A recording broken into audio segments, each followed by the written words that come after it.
Mga kababayan ng Akbayan representative na si Percy Sindanya, yung nag-endorse po ng unang impeachment case laban kay Sara Duterte. Pag si Sara niya na-impeach, yung ating mga mamamayang Filipino ay makakatulog ng mahimbing. Yan o. Akbayan, impeaching BP Duterte would let Filipinos sleep better at night. Ngayon kasi mga kababayan, yung ating mga mamamayang Filipino hindi pa makatulog ng mahimbing kasi yung Vice Presidente, siyempre, siya yung successor ng Pangulo. I-inappoint pa naman yung kanyang sarili as designated survivor. So nandyan mga kababayan ang banta. Any moment, may banta mga kababayan na baka to make over. Pero malabo man po. Pero ito yung naging sabi ni Sindanya, na pag na-impeach si Sara, magkakatulog na niya ng mahimbing yung ating mga mamamayan. Meanwhile, yung mga members naman po ng Quadcom natuwa dahil sa overwhelming support ng ating mga kababayan sa trabaho ng Quadcom. 61% kasi po ng ating mga mamamayan are supporting the investigation na ginawa ng Quadcom. Ako tingin ko, kung itong mga members ng Quadcom in 2028 tumakbo sa pagka-senador, kaya lang ngayon po, karamihan sa kanila re-electionist pa, pwede pa sa kanilang mga distrito. Pero once sila mga kababayan tumakbo sa pagka-senador sa 2028, marami sa kanila po ang mananalo. Approve ng ating mga kababayang Filipino yung kanilang ginawa mga kababayan. Naging katapat na nga po ng Netflix series ang Quadcom investigation. Pag Congress yung nag-iimbestiga po, lalo yung Quadcom, saka yung Committee on Good Government, napakarami pong bumababad sa nakababad po sa live streaming ng Congress. Talo yung Senado. But before ko mga kababayan ibigay sa inyo yung full story ng mga balitang yan, click subscribe muna dito sa ating YouTube channel and hit the notification bell para lagi po kayong updated sa mga kaganapan dito sa ating bansa. Like and share na rin po ninyo ng ating video at huwag na rin po ninyo na skip yung ating mga commercial ads para tuloy-tuloy lang ang pag-unlad ng Bagong Pilipinas. At itong ating programa mga kababayan, atid sa inyo nitong ating mga sponsors. Firmax Firming and Lifting Cream. Pinapay po sa mga pulses in affected area. Mainam po ito sa mga pains at paninigas ng mga kaso-kasuan. Ito sa mukha naman yung application, anti-aging, Automax po siya. Ito ay Glow Zero mga kababayan. Whitening po siya. Made in South Korea. Ito naman po, Nengxia Red Mix Fruit Drink. Gawa po siya sa goji berry. May anti-cancer properties po siya. At sa mga nagana po ng malinis and spacious fitness gym, pumunta lang po kayo sa aming Colossal Fitness Gym. May Grab Car Rental din po kami. At bills payment po sa aming office. At saka sa mga mahilig po sa mga imported bags, manood po kayo sa live selling ni Madam Eileen Rosales sa kanyang Eileen Closet po. Pati mga shoes, ito yung kanya po.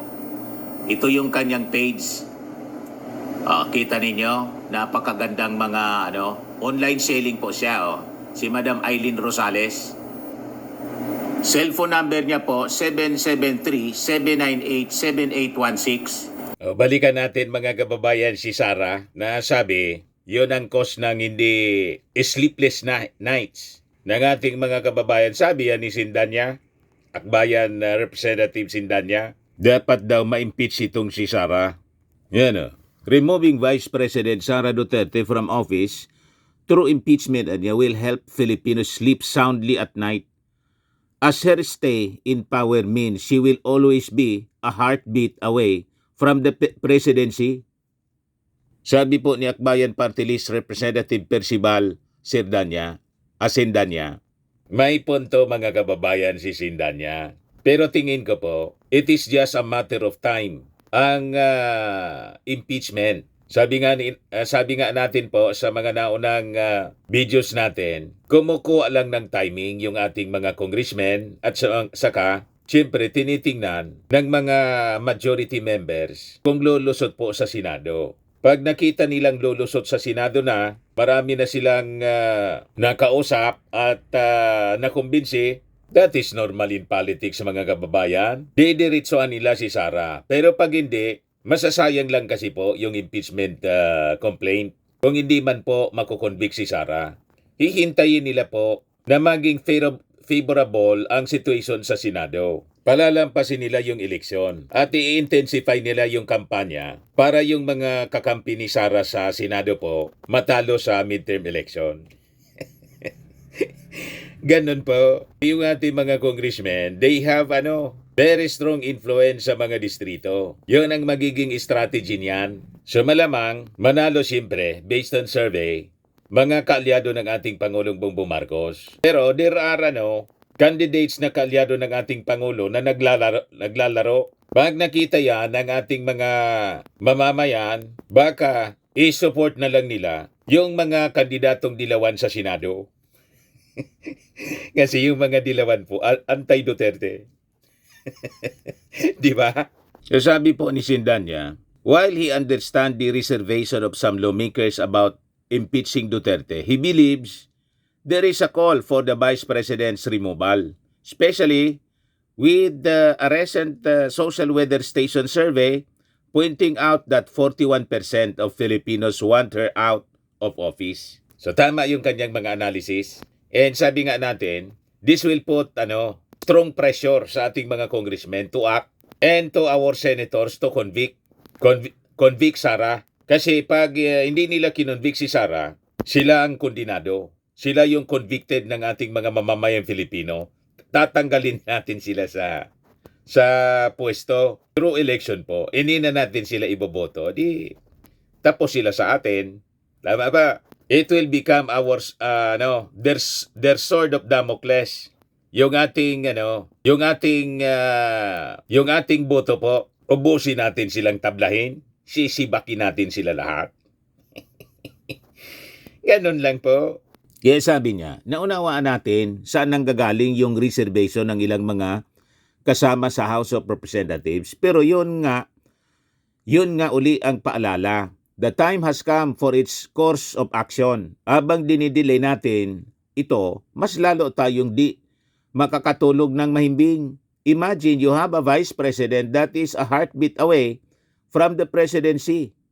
A vice president that has abused power, sabi po ni Sindanya. At nagbanta na ipapapatay niya yung presidente. Si Lisa Marcos, pati si Martin Romualdez. No joke, anya, no joke. Nangontrata na anya ako, may kausap na akong tao. Imagine that. So, Sara Duterte is a real threat. Kaya tama yung desisyon ng ating Pangulo, tanggalin siya as National Security Member, National Security Council Member, tapos pati yung tatay niya, pati si GMA. Lahat ng former presidents, hindi nakasali kasi sila po ay irrelevant. Sabi ni Bersamin. Kaya sabi ni Sindanya, habang tayo ay nagpapatumpik-tumpik pa, mas lalo di tayo makakatulog ng mahimbing kasi may eventuality na wag naman sana. Pwede siyang mag-assume ng presidency. So the sooner na magagawa natin na ma-impeach siya, the sooner na makakatulog ng mahimbing ang ating mga taong bayan.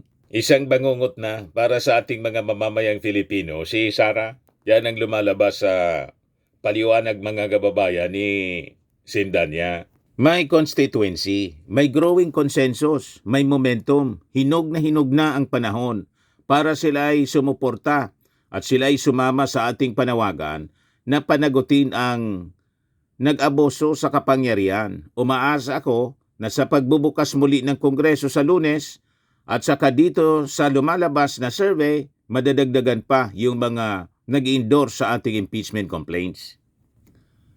Sa dulo naman kasi sa first complaint, hindi na sa amin material kung which complaint eventually goes to the Senate.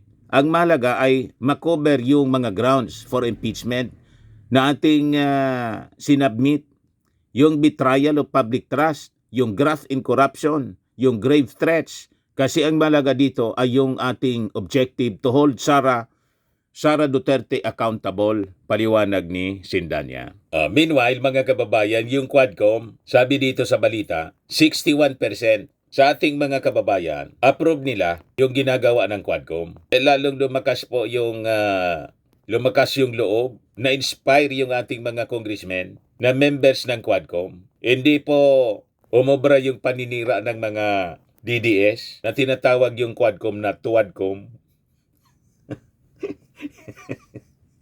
Tuwadcom daw. Yung iba naman ang tawag Huwad. Huwadcom. Kayo yung mga huwad, yung mga leaders ninyo ang mga huwad na tagapaglingkod ng bayan.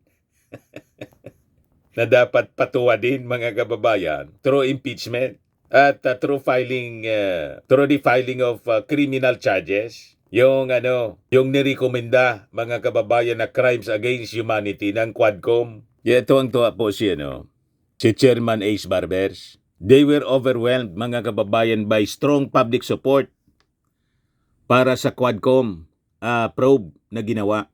Lalo sa issue, mga kababayan, ng Pogo, ng EG case at yung mga illicit drug trade, land grabbing by the Chinese nationals during the tied to the Duterte's administration, war on drugs. Base kasi, mga kababayan, sa Pulse Asia survey conducted from November 26 to December 3, lumalabas na 61% ng ating mga kababayan pumapabor sa Joint Panels probe which seeks to expose systemic abuses and hold perpetrators accountable.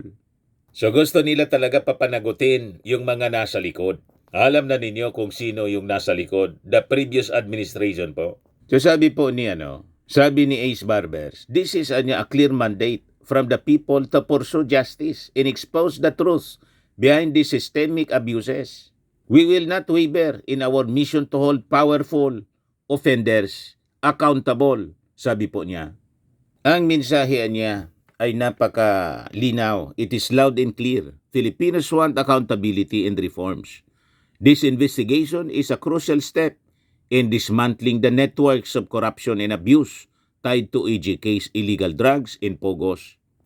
The joint panel composed of the Committees on Dangerous Drugs, Public Order and Safety, Human Rights, and Public Accounts has uncovered alarming connections among EG case, drug syndicates, and illegal Pogo operations, including allegations of money laundering, tax evasion, and human trafficking.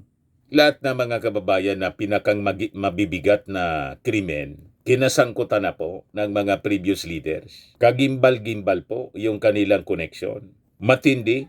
This is the first time na may narinig tayong ganito kalala na sitwasyon concerning officials of government, active and previous officials. Kaya sabi ni Barbers, these revelations are just the tip of the iceberg. Our work ensures that those who exploit the system and exposed and held accountable.